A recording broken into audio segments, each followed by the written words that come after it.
all writers and very few working writers that I know enjoy writing. We enjoy having written. So it's like, oh, I just finished a script. That felt good because it was so hard. You're listening to Screenwriters Need to Hear This with Michael Jamin.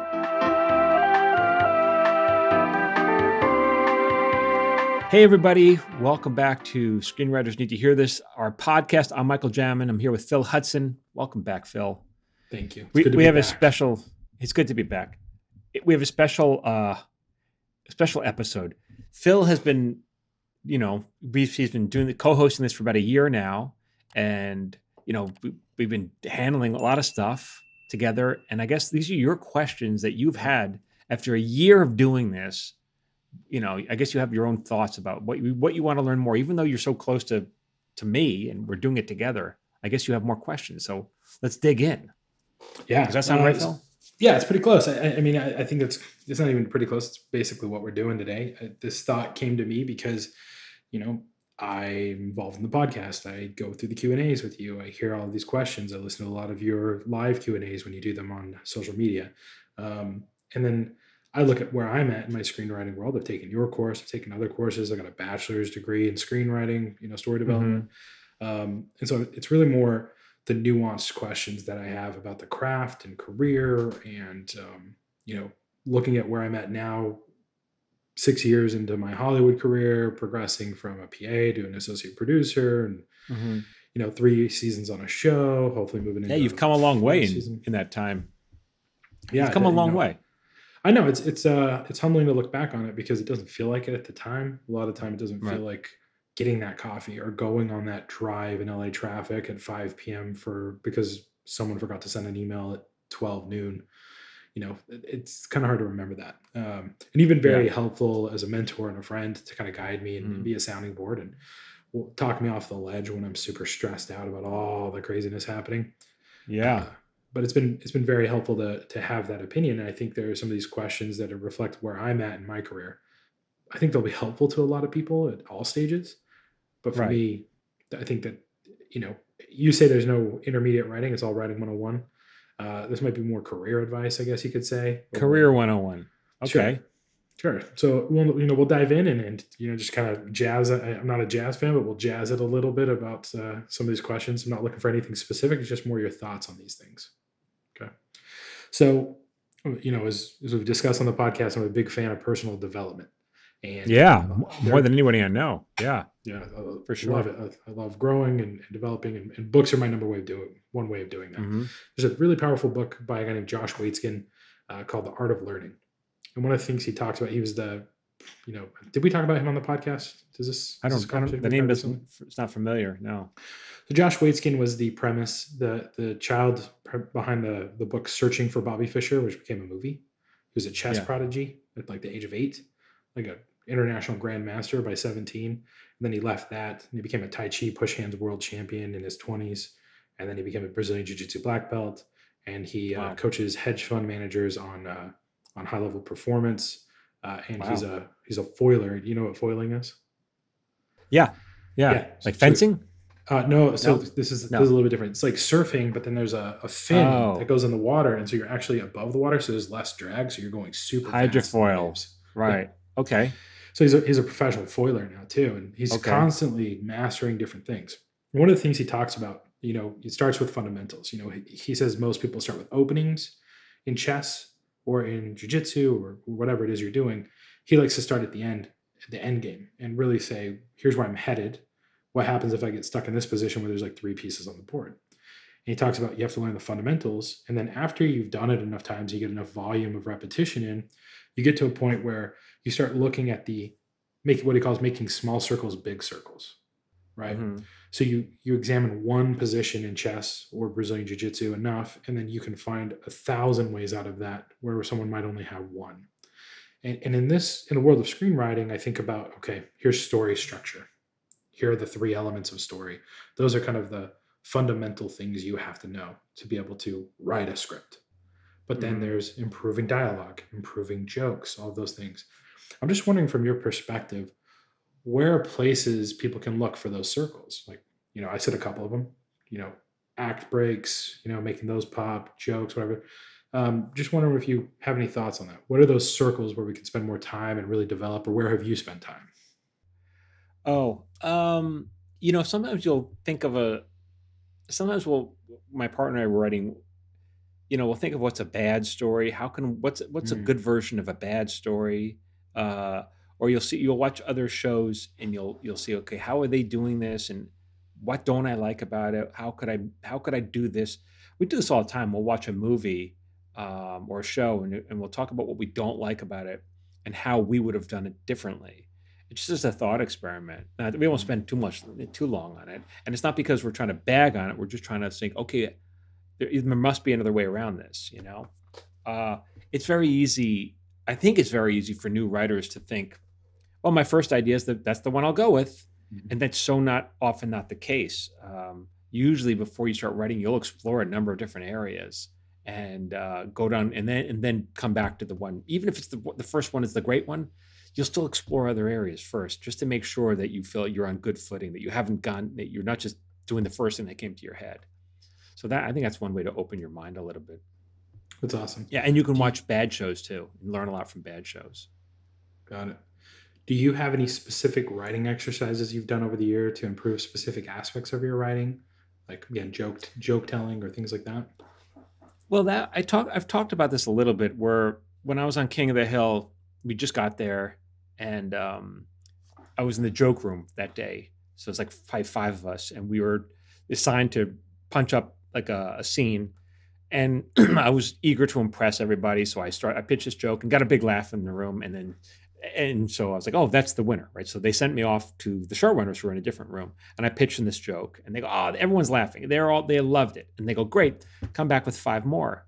And I was like, I don't understand. I just pitched it in a room, got a big laugh. I pitched it to you. You guys loved it. You laughed. Why am I doing five more? I felt like busy work. Now I was getting paid a lot, so I was like, I didn't say anything. I was like, okay, I'll go back and do five more. But I was a little resentful of it, and I went back and I came up with 10 more. And of those 10, a couple of them were just as good. They were just as good. I think I don't know. I don't even remember which one we wound up using. That's how unimportant it is to be attached to one joke. It really opened my mind to explore the fact that there's no one right way, and you can always do better, and you can always top it, and all these jokes are disposable. And then I became really good at it. I really became good at joke writing when I was less attached to any one of them. And then it was almost like, showing off. You're like, okay, I could do this again. I could do more. No problem. Not a problem. Mm, I could do more. mm. Is that something that you drilled ever? Or, I mean, like, that sounds like a drill almost, but is that something you ever sat at home and just practiced? Not when I didn't do a practice, but I remember being in rooms with some of the staff writers, and we were in the joke room. This is at King of the Hill, and they were on. So we're pitching on a joke, and then some of them, they were new, so they were pitching lines that weren't good yet, and I took it as a challenge. How can I make the line that they said? How can I make that funny, and then use it, and then give them credit? You know what I'm Mm, saying? It was more. It was like it really was just a test for me. Like they'd pitch it, and I go, nah, that's not good. But what about this? And I twist their words around and I add it on a little bit, and then I get a laugh, and I go, good for you. See, you did it. And I give them credit for it. But that was part of me. Just I was really doing it for myself. How can I? It was more of a challenge. got it.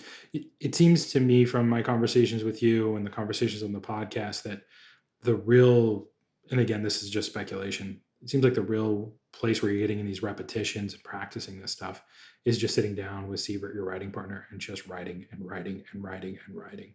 Would you say that's Yeah. accurate?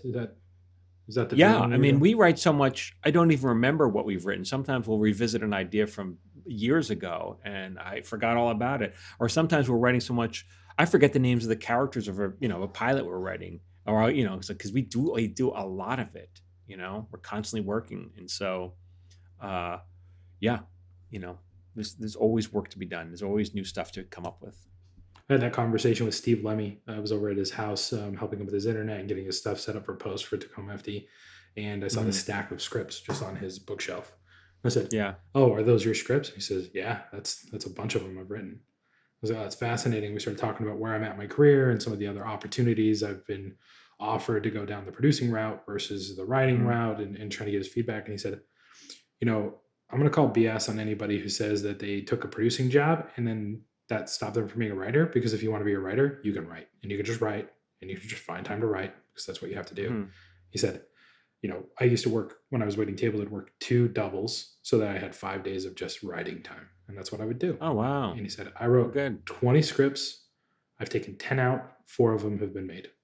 Says, you just got to keep writing and writing and writing. And if you want to be a writer, you can make it happen. Yeah. It's Yeah. so He's successful. So there you go. if you had to ballpark how many scripts you've made, how many do you think you've done? How many we've written? Yeah, UNC written. Just ballpark. Well, are you talking about ones that have been produced or like ones that haven't sold? It's just specs. Just specs you've written. Specs, geez, dozens. I mean, more than dozens.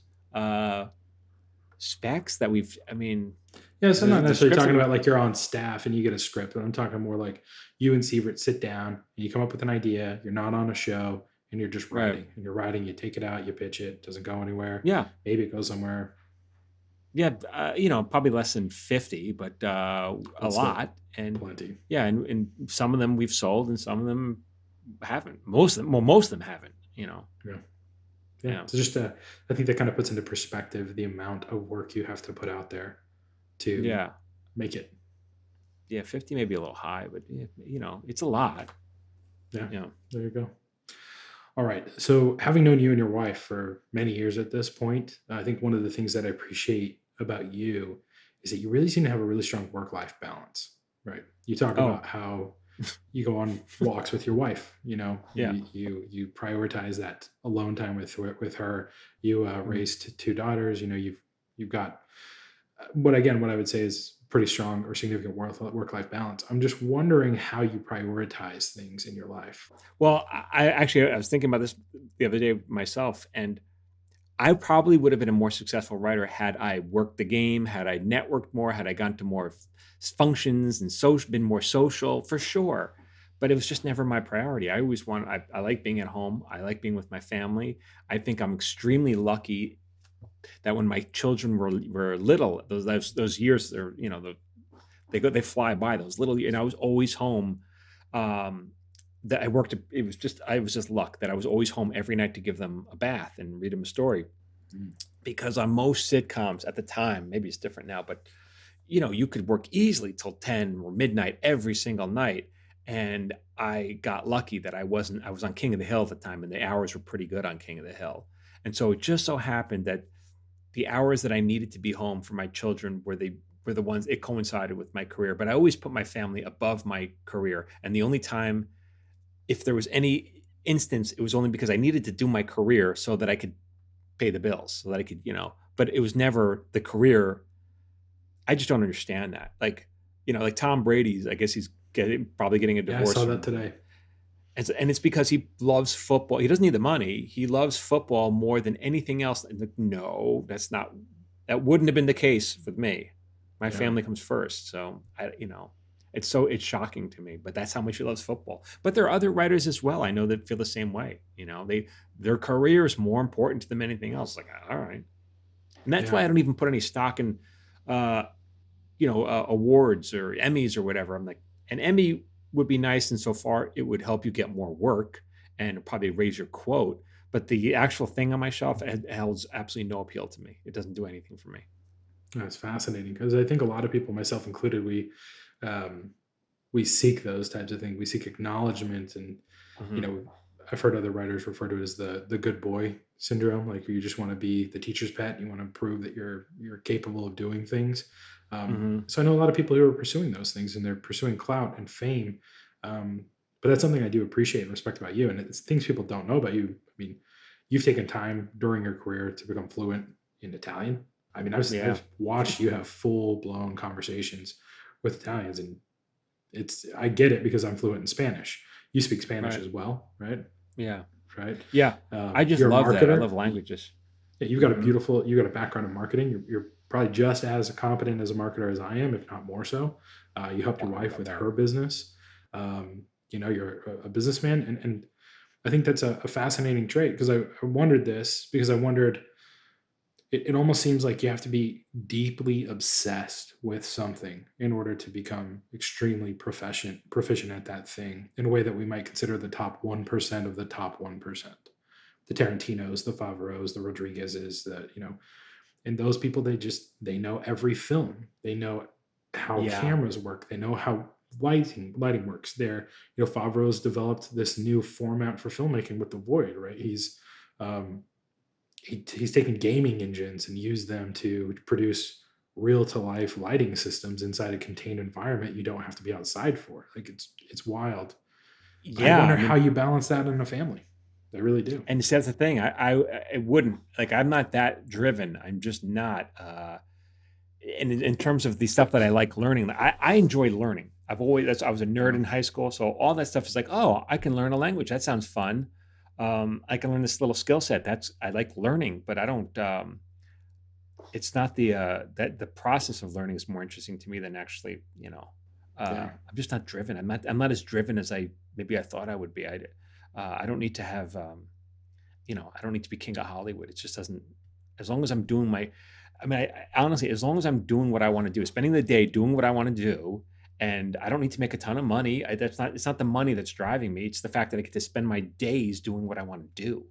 Yeah. Quality of life. And I think Yeah. that's where I'm at right now. And we've had these conversations because I'm behind on many of the deadlines for the stuff that I want to do for your website and the things that we've Hmm. committed to doing for the members of your course. And I had to take a step back for 3 weeks to have other guests. I would have loved to have been on phone call on these conversations Yeah. with these guests that you had, but it just was a priority for me to step aside and just focus on other things because I'm so overcommitted in so many aspects of my life.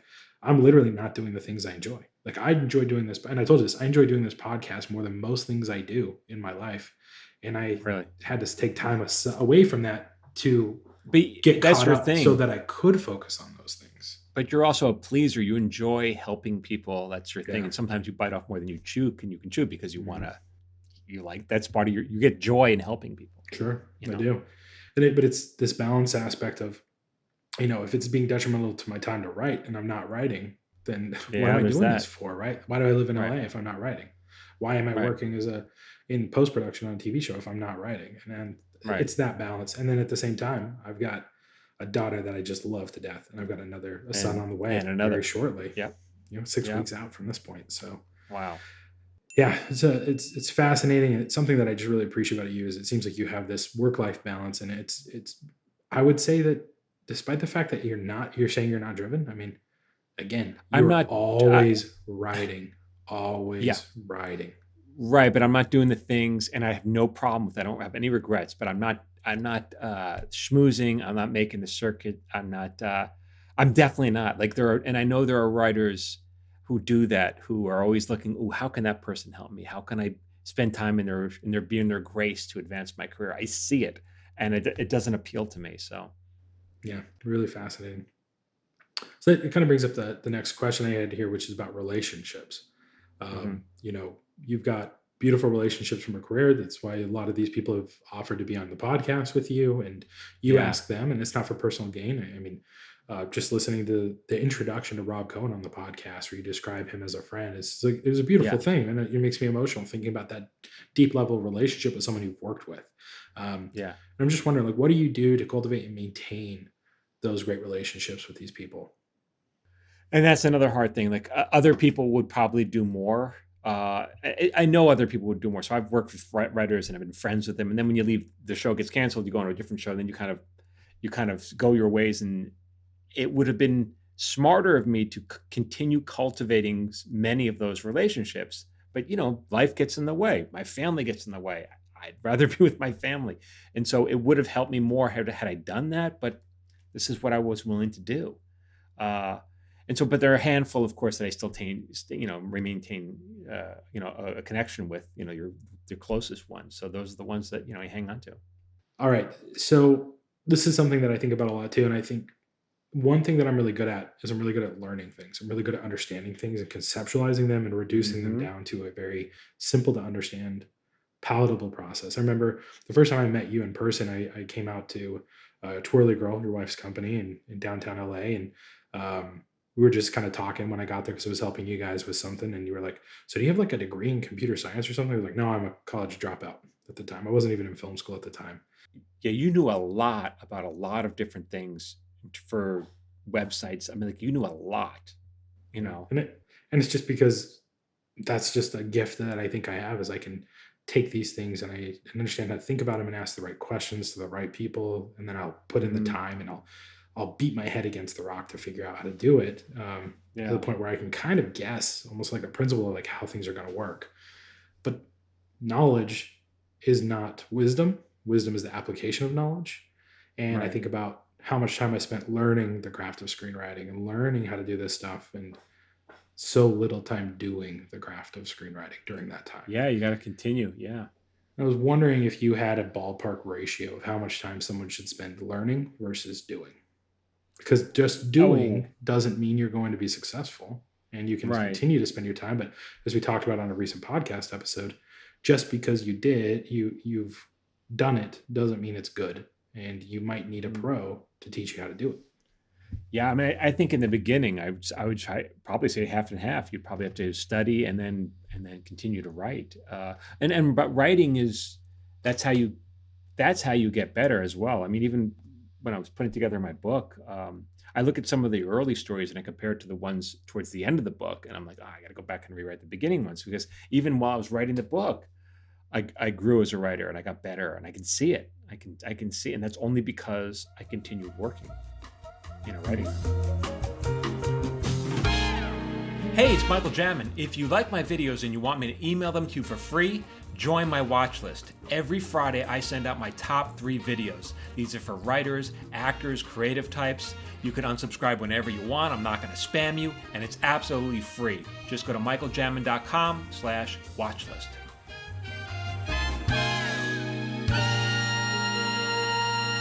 It almost feels to me, and if I could go back to 2008 when I started this, I was writing because I didn't have the fear of what I didn't know. And then I quickly learned I knew so little that it put a lot of fear of failure into me, and it held me back. And I felt like I needed to chase more knowledge and understanding so that I could do something good the first at bat.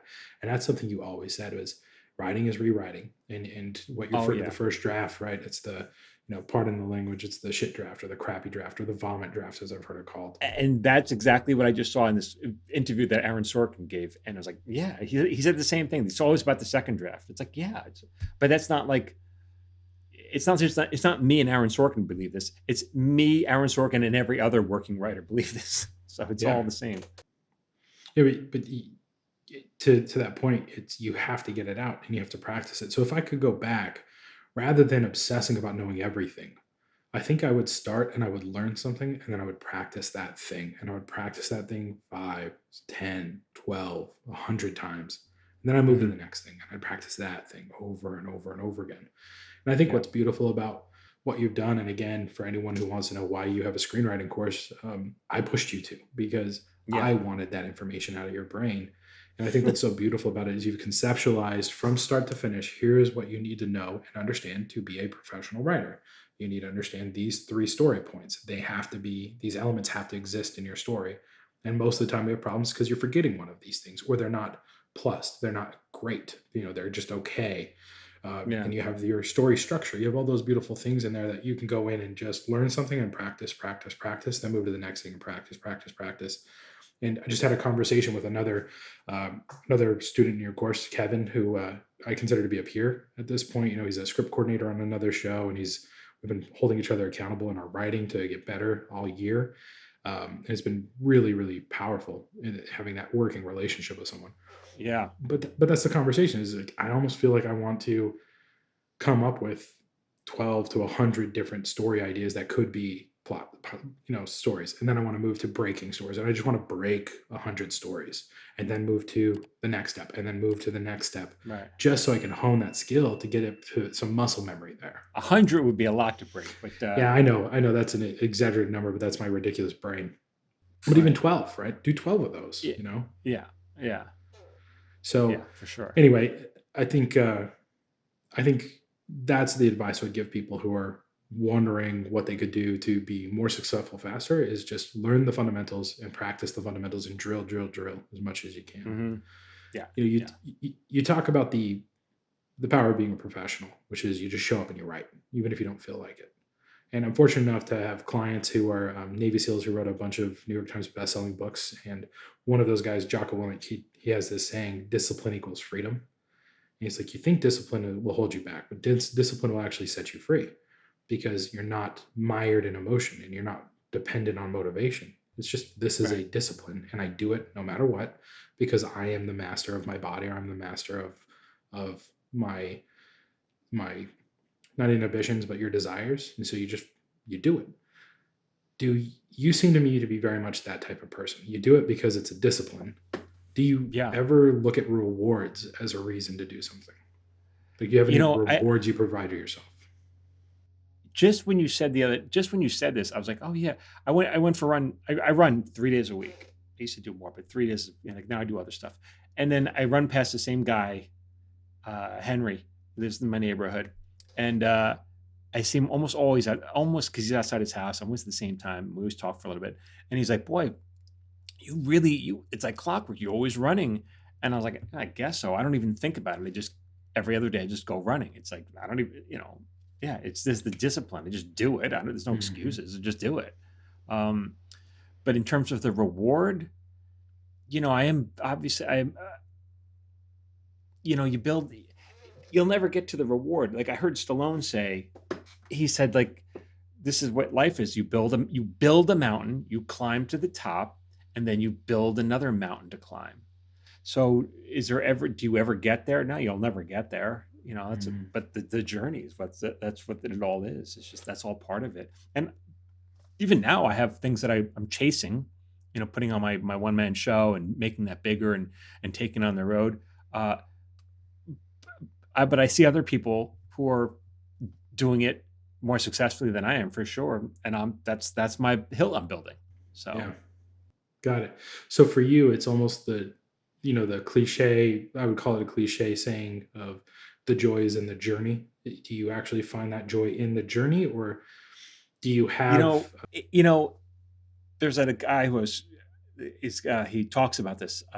He's a doctor. I think it's Srikumar Rahul, or I think his name is. And he talks about when people climb Mount Everest, it takes them months and months and months to training and acclimation. And then they get to the base camp and then they climb Everest, and it takes more and more time. And then when they get to the top of Everest, what do? They take a selfie. They're there for about 5 minutes and they head back down. So the reward is not top of Mount Everest. If it was, they would spend their life there. The reward is the journey, is the doing of it. And so, yeah, that's pretty much it. If you're not enjoying the journey, you're not going to enjoy the destination. You're not. So you have to enjoy. If you do something else, if you feel like it's really hard and you're not getting enough out of it. How do you reconcile that with something I've heard you say before, which is writing is not necessarily fun, and if you're having fun, you might not be actually writing? It's because that's easy. It's because all writers, and very few working writers that I know, enjoy writing. We enjoy having written. So it's like, oh, I just finished a script that felt good because it was so hard.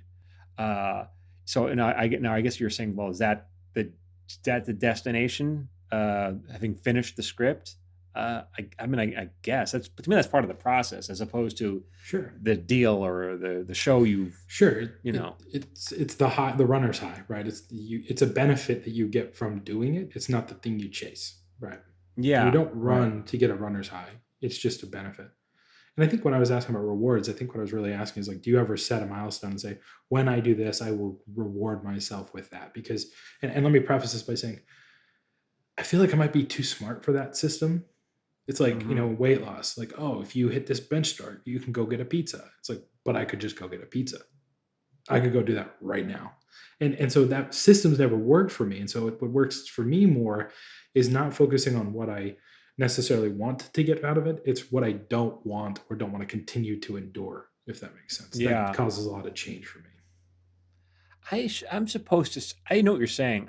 I'm supposed to celebrate more. And I know my wife's always saying, like, no, we're celebrating now because you just did something great. And I'm like, but I'm not there where I want to be yet. She goes, yeah, but it doesn't matter. you still did this. That what you did was pretty great. So she helps me celebrate those little things. Your wife is awesome. Like, that woman is Yeah. a saint. She's such a wonderful person. Like, we need Yeah, more Cynthias in the world, and I love that Yeah. so much. Like, she makes Yeah. you appreciate your time. My wife does the same thing. She's just like, Right. you should go get a new car. I was like, why? She's like, you deserve it. I was like, I don't deserve it. Great. I was like, my car works just Did fine. you get it? Did you get a new car? We just bought a new car last night for her. For her? What did you get? We got a VW Atlas. We found a 2019. Wait, is that it's like an SUV? It's like a 3-row SUV. Yeah. It's like the You're base. gonna need that. It's based off of the Audi QR8 or whatever, like that model, Right. which I guess is based off of some Lamborghini. That's what the salesman was telling us. My wife was all into All right. it, and fortunately, I could provide that opportunity to her. But I was in San Jose over the weekend, and I was driving my mother-in-law's car, and the engine blew while I was driving, like smoke and everything. So Right. we have an opportunity to do something nice for my mother-in-law and provide a better experience for my wife. So that's why we did it. Right. I don't reward myself so much that I'm still driving my 2011 Kia Sportage with 238,000 miles on it. 2011. Interesting. My Jeep is 2005. 2005 film. You love that thing, though. You love your Jeep. I do. Michael, I rode in that Jeep once. Michael took me. He was in LA, and he took me to go get noodles. We got pho or something. Oh, right. Yeah, it spilled all over my shirt. That's what you want when you meet someone you consider a mentor. Is just spilling noodles all over your shirt. I remember that. Right. Yeah. He remembers the noodles being on my shirt. No, I don't remember that, but I remember getting pho or whatever. Yeah. Right. Well, I got a couple other follow-up questions here because I know we're getting a little long-winded, but I appreciate this conversation because I think it's really helping me shape my mind around where I'm at this stage in my life and my career. I'm wondering what you do in terms of outside influences. And to preface this again, I spend a lot of time breaking myself away from news and information that's mostly negative. I deleted social media from my phone for a long time, stopped looking at the news altogether. And I had a teacher in film school who got pretty angry with me. It was like, how can you be a good citizen of the world if you don't understand what's happening in the world? I was like, well, I had Twitter on my phone. It's one of the few things I kept, and it keeps me up to date real time with what's happening in the world from, sources that I trust. But I'm just wondering what you do. Do you spend time looking and thinking about these things? And if so, how does that influence your writing? I do. I read a lot. I read a lot of David Sedaris, and so he just had a new book come out. I obviously devoured that the second I got it.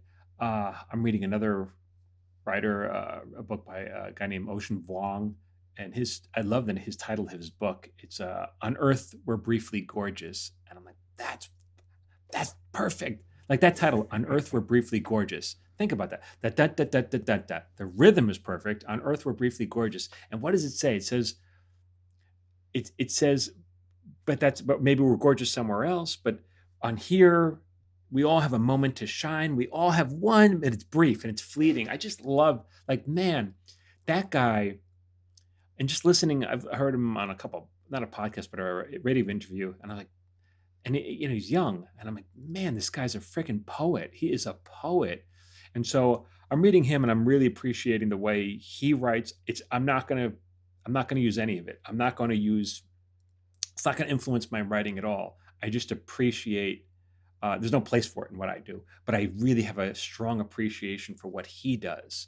And so finding, just looking for looking for masters and just seeing how they do it. Like David Sedaris is a master at what he does. I enjoy that. I enjoy seeing other people performing, working at their best, putting their best out there. Like, man, because there are people doing amazing stuff. Yeah, that's awesome.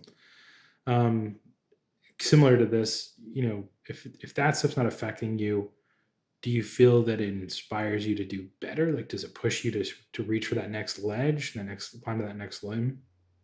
Yeah, I would just. It's so hard, but I would love that. I would love for people to look at my work, particularly my collection that I put in. I'd love for people to say, man, that was really great. And that's for someone else to decide whether it is or it isn't. But that when I'm doing these shows, I'm like, I want someone to leave each show. Like the goal for me in good writing is not whether you're enjoying it at the moment, but how do you feel when it's over? How long does it stick with you? And if I can make someone get in their car after each show, that's what I'm going for. I don't know if anyone's had this breakdown or not, but just hesitate for a moment before putting the key in the ignition and just kind of just sit there, almost like they just need a moment alone just before they get in the car, before they start the car. That's what I'm always trying to do. And I even think about that growing up. I used to go with my dad into the city, like, he had an office job, and sometimes I'd put on my little clip-on tie and go sit in his office for, it was horribly boring, but that's what I would do. And during those train rides, my dad, he always had his head in a freaking book. And that's what it was. Everyone on that commuter train from where we lived to the city, everyone, this is before phones. And so everyone had a book. And to me, when I'm writing, I'm thinking, can I get that person who's reading the book, can I get them to laugh out loud? Because that seems to be a high bar, because they're in their own world. Can I get them to laugh out loud? And those are the people I'm thinking about when I'm writing. That's beautiful, man. I think it again, as you said earlier, you're not motivated by golden statues. You're not motivated by fame or recognition. It's about the personal touch, right? It's about how can you influence one person in a way that impacts them to stop and think and separate and contemplate the things that you're putting out there. Which I think it's an admirable pursuit. Yeah, thank you. Yeah. Tying this back to what you discussed earlier about your runs, I actually have this written here. There's a great book that you probably haven't read called The Comfort Crisis by Michael Easter. No. You should check it out. It's basically, he's a professor at UNLV, I believe, University of Nevada, Las Vegas. And he basically talks about why challenging ourselves and pushing ourselves to our limits for no other reason than just pushing ourselves to our limits is an endeavor well worth pursuing. And culturally, it's been done for millennia, but it's something that we no longer do, at least in American society. It's not really something that we push ourselves to do. But I definitely thought of you because I remember you telling the story about there's a hill by your house that you run almost every day. And I believe there was one time where you, I think you tripped and fell and there was like a snake right in front of you. It was a rattlesnake. No, I didn't trip. I was climbing up this hill on all fours. There you go. Because it's really on the steep. Ground. Yeah. Yeah. It was a rattlesnake. I said, I'm taking the day off. I went backward. Enough for you. But what pushes you to climb that hill? Like, and maybe we already answered this, but I think it's something that's fascinating because it's something I'm considering. Because there's a Japanese term for this. He talks about in the book, and I apologize to everyone, I don't have it. You can look up Michael Easter, and I'm sure he talks about it. But it's a ritual, a rite of passage that you do, and you don't talk about it. It's not something you put on social media. It's not something you talk about to your friends, and except for the people who are doing that with you.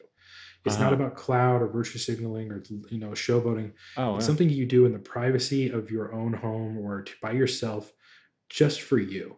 To me, I know about this because you published the fact that you on social media that you fell in front, or you had a rattlesnake right in front of you, which is something you publish, obviously.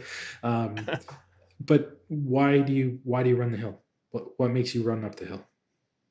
Oh, that's just my exercise. But so there's a number of trails that I have, and that's one of them in my neighborhood.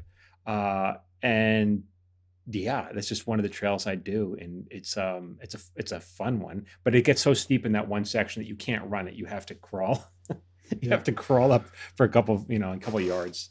Right, but you say that's your exercise, but other people are not running up a hill to the point where they have to crawl through the dirt, right? So what I'm asking you is, like, why do you, for your exercise, instead of getting on a treadmill and running an air conditioned gym, why do you find value in crawling up a hill?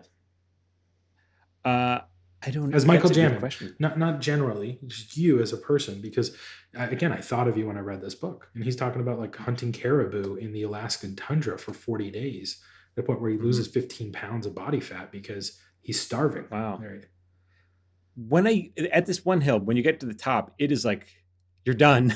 I mean, that's a hard run. It's a hard climb, and then I have to continue. I still have to run a couple more miles just to get back to where I started. But why do I do that hill? It's really challenging. And but if the thing is, I don't quit. If it's too hard, I'll just go a little slower. But I never quit. except for the day when I saw that rattlesnake, the only time I ever quit. So I just go slower. But I feel like as long as I'm doing it, you just can't quit. I think that's like the secret is life. Just don't. As long as you don't quit, you are not a failure. You haven't failed. You just haven't accomplished it yet. The minute you quit, you're a failure. I think that's kind of to summarize the point here for me is so many of us are worried about failing, and so many of us are worried about giving up or being disappointing our parents or looking like we couldn't do it or settling for less. You know what? I did a post just a couple of days ago, and a friend of mine, I basically said it was about artists, and but art, it was a post about accusing someone of being a failed artist, a failed actor, and my post said, "There's no such thing as a failed artist. There isn't, unless you quit. Then you're a failed artist. But as long as you're trying and doing it, and maybe you change your mind, you say, you know what, because the art, I want to take that back. You're not even a failed artist because you may decide I have other priorities. I want to buy a house. I want to make more money. And your priorities have changed. But that whole time that you were making art, you're not a failed artist. That's like saying Van Gogh is a failed artist because he didn't become renowned. He didn't achieve any success or fame. He died before all that happened. And he's arguably the greatest, painter of all time. So was he a failed artist just because he didn't make the, recognition or fame while he was alive? Of course not. And so when I posted about this, to me, it's obvious. Like, to me, it's simply obvious. No one's a failed artist. The process of doing the art is the joy. That's what you're getting out of it. Whether you get fame or success is a whole different story, but sometimes the two are not related. But you're still an artist. You are still an artist as long as you say you are an artist. And I posted this, and a friend you could say he's a struggling writer. He's not a writer yet. I know he's a talented writer, but he hasn't broken through. But I'm familiar with his work, and he's talented. And he was like, he texted me. He's like, man, thank you. I needed to hear this today. And I was like, you did? Like, I kind of thought this is all obvious. I was surprised that he needed to hear it. I was like, dude, you just haven't, you haven't reached your goal yet, but you're certainly not a failure. Yeah. Well, I think that's a great place to end, Michael. I think it kind of highlights what, in essence, I get from Michael Jamin, right? From everything you put out, all the content, who you've been before you started doing the podcast, all the reasons I pushed you to do a lot of this stuff. It's, I think you provide a lot of stoic insight, I guess you'd say, to the screenwriting. I don't even know about stoicism, but okay, maybe I should look into it. It's beautiful stuff. I mean, you talk about not running away from the problem earlier. I can't remember exactly what it was, but it reminds me of Ryan Holiday's book, The Obstacle is the Way. He tells a story about the king who put a boulder in the middle of the road just to see who would move it along, and people would show up and they'd complain and they'd walk away, and some people would walk around, and then one day a boy showed up and he's just like, man, like, what is this thing doing here? And he went and got a stick and he used it as a lever and he popped the boulder out of the way, and there's a small fortune underneath it. And the king just watched because it's a fable that oftentimes the thing we're looking for is right underneath the problem in front of us. For whoever's listening to this, that's your hill. That's the hill to climb. And maybe you can't sprint up the hill right now. Maybe you are crawling up the hill. Maybe you need to slow down, right? Maybe you need to retreat for the day because there's a rattlesnake there that's going to get you if you don't.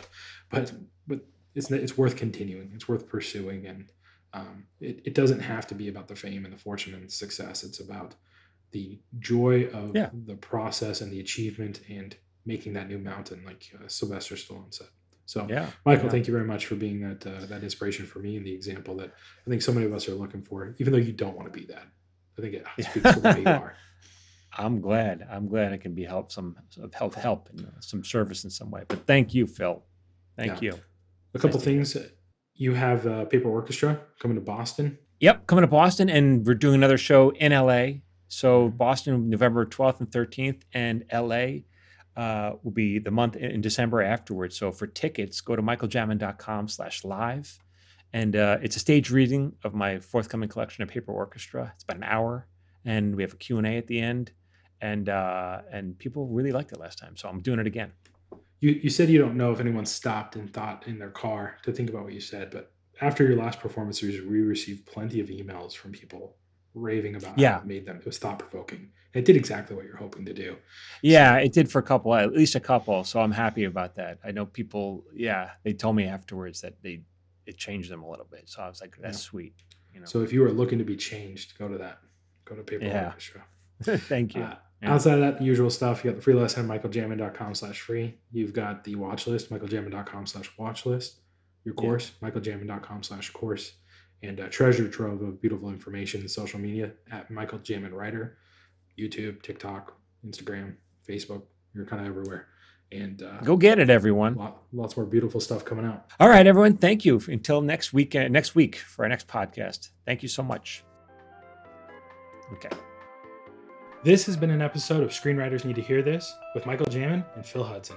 If you'd like to support this podcast, please consider subscribing, leaving a review, and sharing this podcast with someone who needs to hear today's subject. For free daily screenwriting tips, follow Michael on Instagram, Facebook, and TikTok at Michael Jamin Writer. You can follow me on Instagram, Facebook, and TikTok at Phil A. Hudson. This episode was produced by Phil Hudson and edited by Dallas Crane. Until next time, keep writing.